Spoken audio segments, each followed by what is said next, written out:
Congressional Democrats are doubling down on slowing down Trump's picks for all of his appointments that he made. He said a lot of Democrats, Senate Minority Leader Chuck Schumer, has said that there's a large conflict of interest with a lot of them.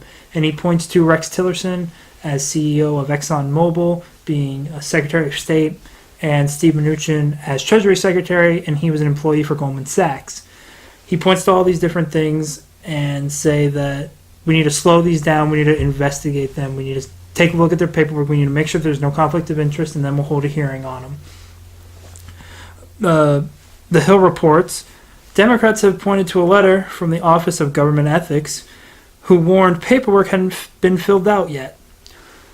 So you have to fill out paperwork to be considered as an appointment, I guess. And the Hill is reporting that a lot of these papers hadn't been filled out yet by appointments that Donald Trump has picked.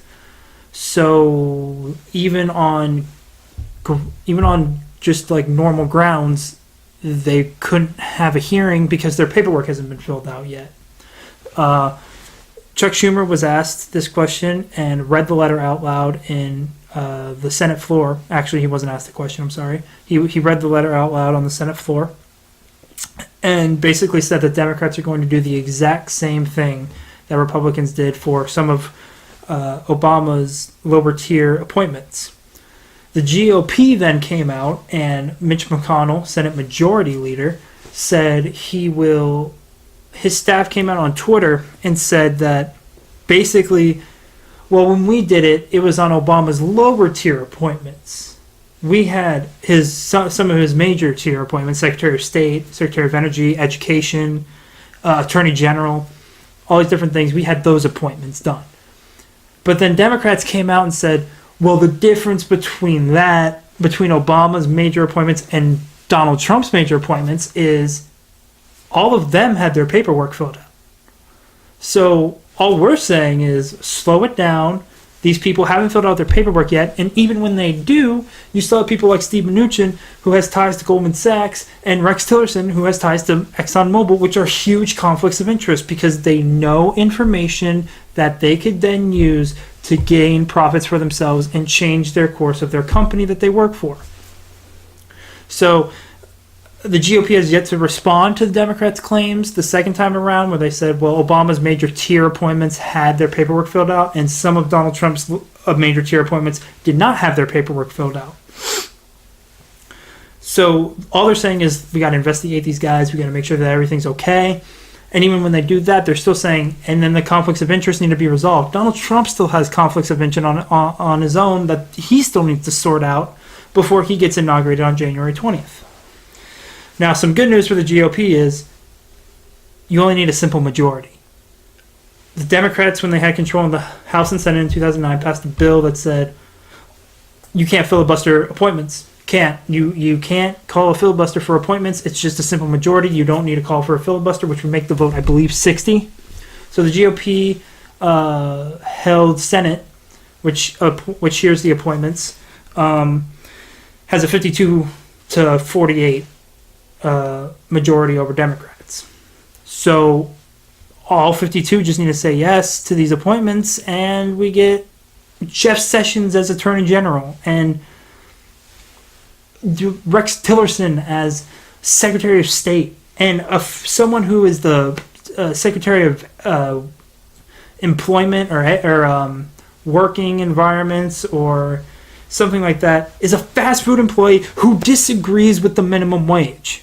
He would get rid of the minimum wage across the board. So not even raise it to 15, raise it to 12, raise it to 9, keep it the same. All those people would get ignored. He would get rid of it. He has been in favor of getting rid of the minimum wage and favors robotics more than hiring people because he's a greedy CEO and he wants to make money. So he's going to fire everyone, get rid of the minimum wage standard, hire robotics, and gain more money for himself. Now, just some facts on Donald Trump's cabinet. They combined some of the most wealthy people, I think including Donald Trump himself, roughly are worth $35 billion. $35 billion, and they're supposed to represent some grandma in freaking Kansas who makes $40,000 a year? Really? CEO of ExxonMobil supposed to represent some dude who just got laid off and is struggling to put food on the table for his family and get medicine? Really? You're telling me all of those things? Trump's cabinet is scarier than Trump. I would argue Trump's easily influenced, and that's very scary because all you have to do is wave some dollar signs or say, hey, look, everybody's doing it. You don't want to be a loser, do you, Donald? Loser Donald, huh? That's what they'll call you. And then he's just like, I'll sign. Where do I sign? This is a good deal, right? And people will be like, yeah, it's a great deal. We're gonna cut Obamacare and get rid of 20 million people off health insurance and raise roughly, it'll cost $350 million to rise in the deficit, but that's okay. Just get rid of it all. And he signs and he gets rid of it, and it's a disaster. So Trump's appointments are worse than him because he's easily influenced, which is why these people, Michael Flynn, John Bolton, Mad Dog Mattis, they all want war with Iran. I guarantee you, by the midterms of 2018, we'll be at war with Iran or very close with Iran. A war. Obama's nuclear deal, gone. So his appointments are worse than him.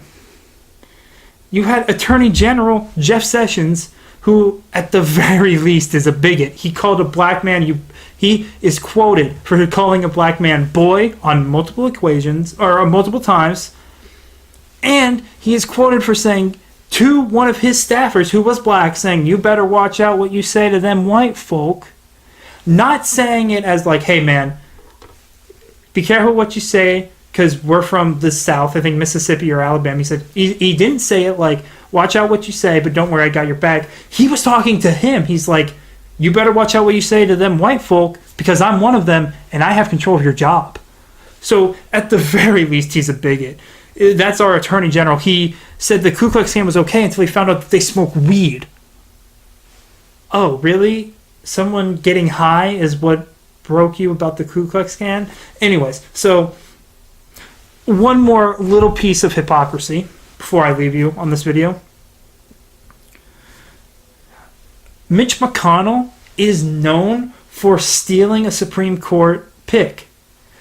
For the better part of a year, 10 months, 10 and a half months, he blocked Obama's Supreme Court nominee, Merrick Garland. They wouldn't hold hearings for him. So now his staff are saying, gotta hold hearings, gotta hold hearings. The man who refused to hold hearings is now crying about Democrats not holding hearings. Where does it end? It doesn't end. They're going to keep doing this. They're going to keep doing this. And, you know, I'm glad for the Democrats for slowing down the pick and looking at these people thoroughly and having them fill out all the paperwork and having the government Office of Government Ethics investigating them for their conflicts of interest. I'm glad. Who isn't glad about that? So, an interesting story out of Washington today. C-SPAN's having all of the appointments Tuesday, Wednesday, Thursday in the next coming weeks. So, we'll probably talk about who's appointed, who isn't appointed in the coming weeks, at least for the next week. So, yeah, the party of we're going to block the Supreme Court justice is now crying that Democrats are blocking the appointment of Trump's cabinet.